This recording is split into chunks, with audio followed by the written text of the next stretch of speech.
Grandes multidões se reuniram em volta de Jesus, de modo que teve que entrar no barco e se assentar. Então, meus irmãos, eram muitas pessoas que estavam em volta dele. E então ele usava parábolas. Mas por que ele usava parábolas? Essa foi a pergunta que seus discípulos fizeram, que diz em Mateus 13, versículo 10, que diz assim: Então os discípulos se aproximaram de Jesus e lhe perguntaram: Por que o Senhor fala com eles por meio de parábolas?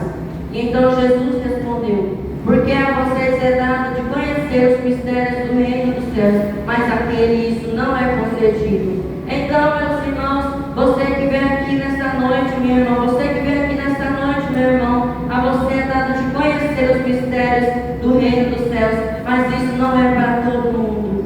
Pois ao que tem mais será dado e terá em abundância, mas ao que não tem, até o que tem lhe será tirado. Então, meus irmãos, nós temos que usar o que o Senhor nos deu, para que o Senhor nos dê mais. Se for um talento, se for um dom, temos que usar de todo o coração. Então, o Senhor nos dará e teremos em abundância. Mas ao que não tem, ou seja, aquele que não busca, aquele que não pede ao Senhor, até o que tem lhe será tirado. Então Jesus continuou dizendo: Por isso eu falo com eles por meio de parábolas, porque vendo não veem, e ouvidos não ouvem, nem entendem. Assim deve se cumprir a profecia de Isaías: Ouvindo vocês ouvirão, de modo nenhum entenderão. Vendo vocês verão, de modo nenhum perceberão. Porque o coração deste povo está endurecido. Ouviram com os ouvidos tampados e fecharam os olhos, para que não aconteça que vejam com os olhos, ouçam com os ouvidos, entendam com o coração e se convertam e sejam por mim curados. Então, meus irmãos, Jesus quis dizer aqui que muitas pessoas vendo não veem, e ouvindo não ouvem e nem entendem. Então, meus irmãos, muitas coisas ficamos muitas vezes pensando em outras coisas na hora do culto e não pensamos na palavra, não prestamos atenção na palavra. E então, muitas vezes, ouvindo, nós ouvimos e de modo nenhum entendemos. E vendo, vemos e de modo nenhum percebemos. Então, meus irmãos, muitas vezes o nosso coração está endurecido, está como pedra. Então o inimigo vem e impede de sermos curados, impede nós de nos convertermos, impede nós de se achegar a Deus. Então, queridos irmãos, nós temos que amolecer o nosso coração e deixar Jesus trabalhar. E Jesus continuou dizendo: Bem-aventurado, porém, são os olhos de vocês, porque veem, e bem-aventurados são os ouvidos de vocês, porque ouvem. Pois em verdade lhes digo que muitos profetas e justos desejaram ver o que vocês estão vendo, mas não viram, e quiseram ouvir o que vocês estão ouvindo, mas não ouviram. Então, meus irmãos, nós temos que aproveitar o que o Senhor nos deu. Nós temos, meus irmãos, que usar o que o Senhor nos deu, zelar o que o Senhor nos deu. Muitos queriam estar aqui em nosso lugar, mas não estão. Estão no leito de enfermidade, no hospital. Mas nós temos que zelar do que o Senhor nos deu, porque senão será tarde demais. E então Jesus disse: Eis que o semeador saiu a semear, e ao semear uma parte caiu à beira do caminho, e vindo as aves a comeram.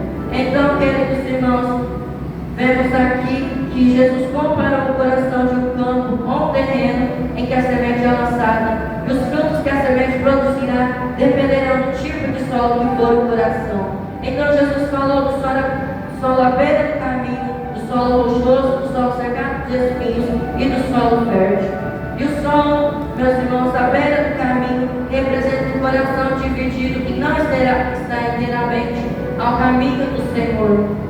E em 1 Reis 18, 21, o profeta Elias fez uma pergunta ao povo: Até quando vocês ficarão pulando de um lado para o outro? Se o Senhor é Deus, sigam-no. Se é Baal, sigam-no. Mas, queridos irmãos, o povo não disse uma só palavra. E então, queridos irmãos, isso significa que o povo não seguia nem Baal e nem Deus. Então, meus irmãos, isso significa que não temos que colocar os pés dentro da igreja e no pé fora, estar com o coração dividido, mas estar inteiramente ao Senhor. Aleluia, Deus! Em primeiro lugar nas nossas vidas. e precisamos servir inteiramente ao Senhor. De acordo com Marcos 10, 46 ao 52, o cego Bartimeu vivia à beira do caminho. Entretanto, após ter um encontro com Jesus e ter os seus olhos abertos, ele passou a seguir Jesus no caminho. Então, meus irmãos, o cego Bartimeu, vemos que ele não podia enxergar, mas ele usou o que tinha para se aproximar de Deus.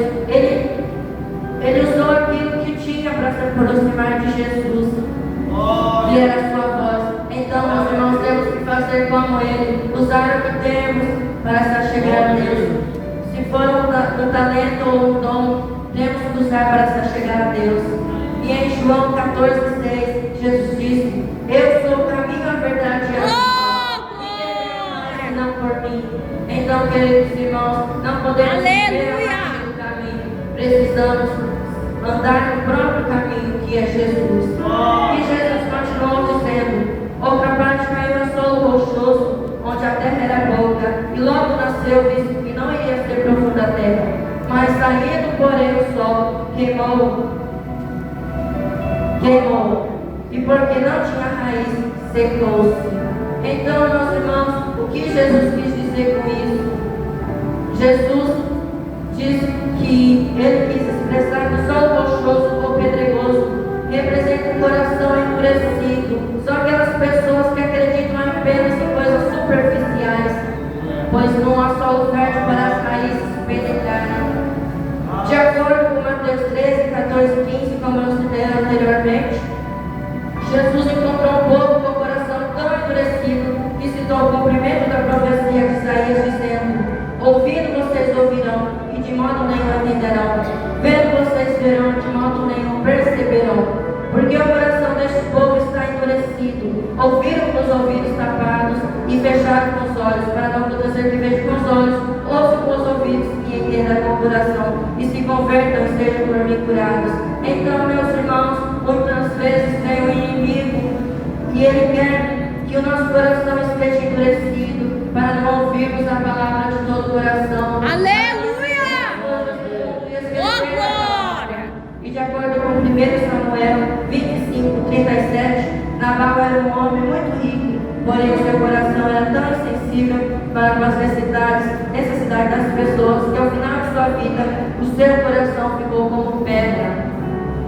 Em Ezequiel 11, 19 ao 20, o Senhor promete fazer um verdadeiro transplante espiritual no coração de pedra das pessoas, dizendo: eu estarei no seu coração e porei um espírito novo dentro deles. Tirarei deles o coração de pedra e lhes darei um coração de carne, para que andem nos meus estatutos e guardem os meus juízos e os executem. Eles serão o meu povo e eu serei o seu Deus. O Senhor quer fazer um transplante espiritual. Aleluia! No seu coração hoje aqui.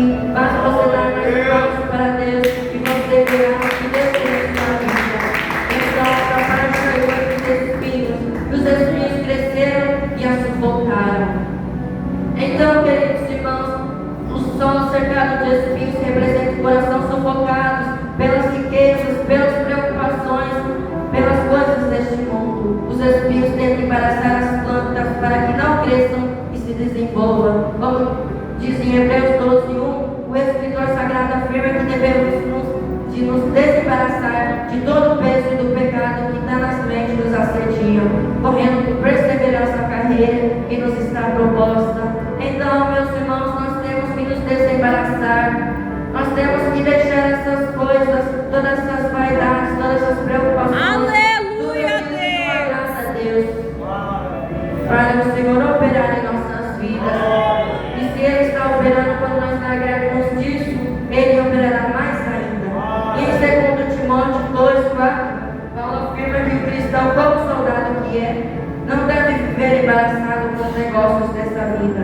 E em Lucas 21, 34, Jesus advertiu todos nós dizendo: tenha cuidado para não acontecer que o coração de vocês fique sobrecarregado com as consequências da orgia, da embriaguez e das preocupações deste mundo, e para que aquele dia não venha sobre vocês repentinamente. Então, meus irmãos, nós temos que ter cuidado com essas vaidades, essas preocupações que o mundo vem trazendo. E naquele dia o Senhor requererá de cada um. E então, meus irmãos, Jesus continuou dizendo: outra enfim caiu em boa terra e deu fruto a 100, a 60 e a 30 por um. Então, meus irmãos, o solo fértil representa o coração preparado e sensível à palavra de Deus. O solo fértil é um coração frutífero e abundante na presença do Senhor. O coração com solo fértil é como aquele precioso campo cheio de lentilhas que Samar defendeu. Então, meus irmãos, temos que defender o nosso coração de todo ataque do inimigo, de todo ataque contra Satanás. E em Salmos 119, 11, o salmista diz: guarda a tua palavra no meu coração, para não pecar contra ti. Possamos guardar a palavra do Senhor em nossos corações e possamos zelar da palavra, possamos fazer o que o Senhor nos ordena. E em Lucas 6,45, Jesus disse: a pessoa boa tira o bem, bom tesouro do coração, e a pessoa má tira o mal do bom tesouro, porque a boca fala aquilo que o coração está cheio. Então, meus irmãos, se o nosso coração está cheio de impureza, nós falaremos impureza. Se nosso coração está cheio de rancor, nós falaremos o que não agrada ao Senhor. E que o Senhor guarde o nosso coração e que o nosso coração seja um depósito de bênçãos do Senhor. Então, meus irmãos, aqui caiu à beira do caminho é aqueles que ouvem a palavra do Reino e a não compreendem, e vê o inimigo que é as aves do céu e arrebata o que lhes foi semeado no coração. Este é que foi semeado à beira do caminho. E o que foi semeado em solo rochoso é aquele que ouve a palavra de Deus e logo recebe, mas ele não tem raiz a si mesmo, e é pouca a duração do Espírito Santo, é pouca a duração da presença de Deus na vida dele. E quando chega a angústia ou a perseguição por causa da palavra, logo se escandaliza. E o que foi semeado entre os espinhos é o que ouve a palavra, porém as preocupações deste mundo e a fascinação das riquezas provocam a palavra e ela fica infrutífera. Mas o que foi semeado em boa terra é o que ouve a palavra e a compreende, e este frutifica 100 vezes mais. E então, Aleluia! Que nosso coração, que a nossa vida, que a nossa alma seja um solo fértil e que nós produza 100 vezes mais que o Senhor semeou.